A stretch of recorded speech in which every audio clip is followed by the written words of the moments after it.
Karan here from living foundations.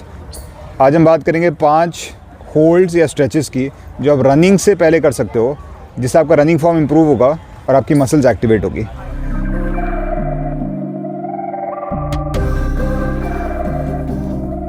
तो पहला हमारा इगोस्की से आता है, इसको हम स्प्रिंटर स्ट्रेच कहते हैं या स्प्रिंटर लंज कहते हैं। इस पोजीशन के लिए हम क्या करेंगे, हम लंज पोजीशन में बैठेंगे।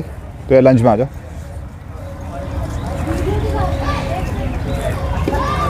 दो तीन चीज़ें इसमें गौर करना। पहली चीज़ ये है कि जो हमारी नी है पीछे वाली, वो एग्जैक्टली आगे वाले पैर की हील से टच करेगी, और जो पीछे वाला नी है वो आपका पीछे वाले हील के लाइन में होगा। यानी कि अगर आप स्लैक लाइन में बैलेंसिंग करते हो, अगर आपने स्लैक लाइन देखी है तो उसमें एक के पीछे एक जैसा हम करते हैं, तो तीनों को एक के पीछे हम एक रखने वाले हैं। अब इसके बाद हम क्या करेंगे, हम ऊपर जाके हिंज करेंगे। सो हिंज कर ले ऊपर। हिंज करते हुए मेकिंग श्योर हमारी जो बैक है एंटीरियर टिल्ट में हल्की सी, यहाँ पे एक आर्च है आपकी बैक में, दोनों घुटने आपके स्ट्रेट है, दोनों घुटने आपके टाइट है, और पीछे वाली हील भी ज़मीन में, आगे वाला हील तो ऑब्वियसली ज़मीन में है ही। सो इस पोजीशन में क्या होता है, बिकॉज आपने अपने दोनों पैर एक के पीछे एक रखे, आपने दोनों घुटने सीधे करे और बैक में आर्च क्रिएट करा है, तो इससे आपका जो पेल्विस होता है, आपका हिप होता है, उसे अलाइनमेंट में आना पड़ता है। दोनों हाथ आपके सीधे, बैक एंटीरियर टिल्ट। इसको आप होल्ड करते हो करीबन 60 से 90 सेकेंड्स, और ये आप काइंड ऑफ फील करोगे इसे करने के बाद दोनों साइड कि आप जब वॉकिंग और रनिंग करते हो तो आपको एक अलाइनमेंट थोड़ा बेटर फील होगा। अगली पोजीशन जो है हमारी, वो फाउंडेशन ट्रेनिंग से आती है।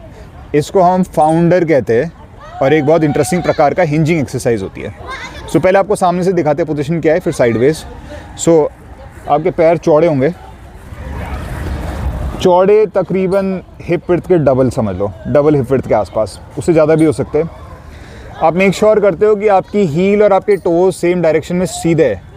उल्टा अगर हल्के से टोज को अंदर घुमाना, हल्के से इंटरनल रोटेशन यानी कि अंदर की तरफ घूमे हुए अगर हल्के से, तो इट इज़ नॉट बैड। ये फाउंडर का सिंपलर वर्जन है, थोड़ा डिटेल फाउंडर का वर्जन भी मैं बाद में कभी बनाऊंगा, बट अभी मैं बोल सकता हूँ एक सिंप्लीफाइड वर्जन है फाउंडर का।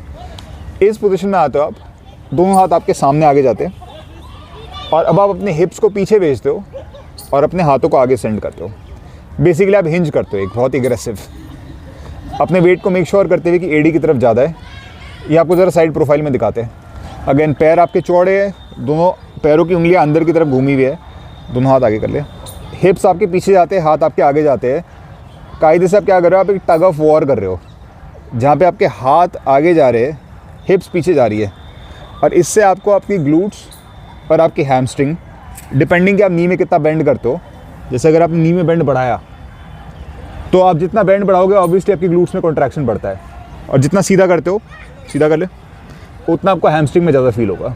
सो आपकी पूरी पोस्टीरियर चेन आपकी बैक साइड एक्टिवेट करने के लिए। तीसरा वाला जो मूवमेंट है, ये भी फाउंडेशन ट्रेनिंग से आता है। ये बी स्टांस में आप एक तरीके से बी स्टांस से फाउंडर कर रहे हो, इसको हम वुड पैकर कहते हैं। सो वुड पैकर के लिए हम क्या करेंगे, अब लंच पोजिशन में खड़े हो जाएंगे,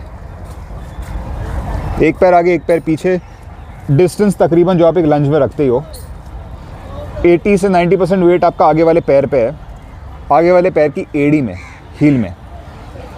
आप सेम चीज़ करते हो, वेट को आगे वाले पैर पे रखते हुए, दोनों हाथ सीधा आगे, आपके हिप्स पीछे जाते हैं, हाथ आपके आगे जाते हैं, टग ऑफ वॉर के मूवमेंट में।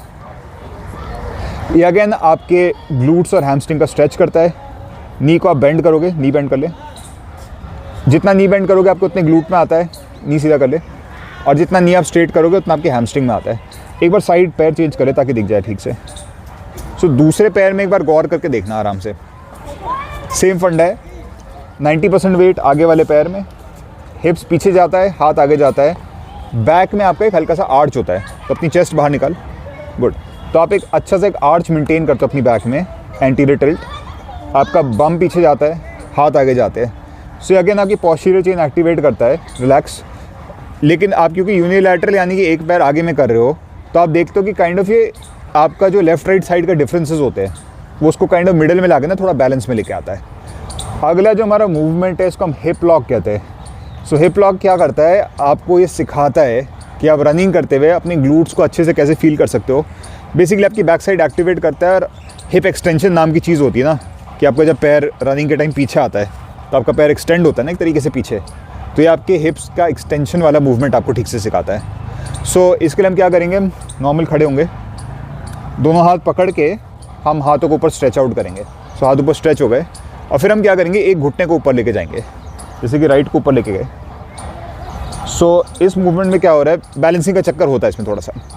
तो हमारा हाथ ऊपर स्ट्रेच कर रहा है, जो एक पैर है उसका घुटना ऊपर आ रहा है और जो दूसरा वाला पैर है वो ज़मीन से पुश कर रहा है नीचे, और ये पुश के प्रेशर से आपको ग्लूट एक्टिवेशन होता है, बिकॉज आप एक्सटेंड कर रहे हो ना, अपने पैर को आप एक्सटेंड कर रहे हो। तो जब आप रनिंग वगैरह करते हो तो आप गौर करना कि रनिंग करते हुए आपको अपने हिप्स को एक्टिवेट करना होता है। सो ये एक्सरसाइज आपके हिप का एक्टिवेशन आपको सिखाती है।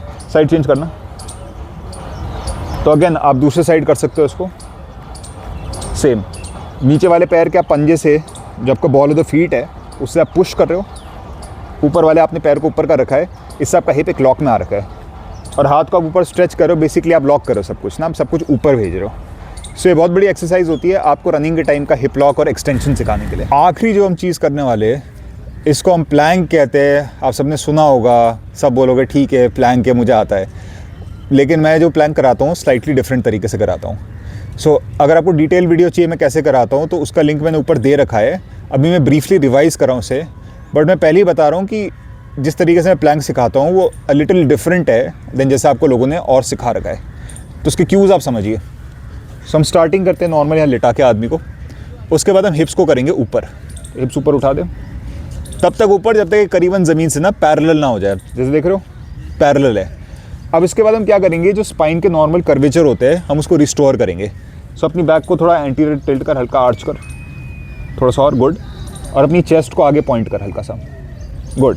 सो हम काइंड ऑफ बैक को थोड़ा फ्लैट कर रहे हैं और एक रेगुलर आर्च को हम क्रिएट करें जो बॉडी का होता है। स्लाइटली मे बी थोरासिक अपनी चेस्ट को आगे ना पुश करने को थोड़ा सा हम एग्जैजरेट कर रहे हैं हल्का सा। उसके बाद हम क्या करते हैं, हम एक घुटने को सीधा करते हैं, फिर हम दूसरे को सीधा करते हैं,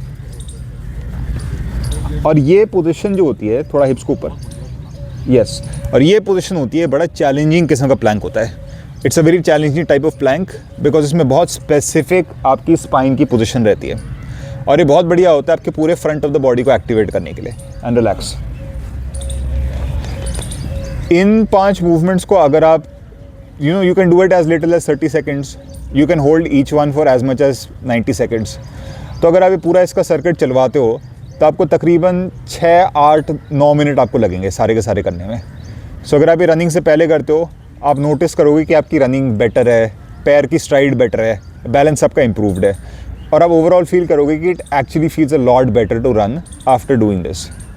सो आई होप आप इनको ट्राई करो, आई होप आपको कुछ अच्छा फील हो, and I will see you in the next one. Thank you.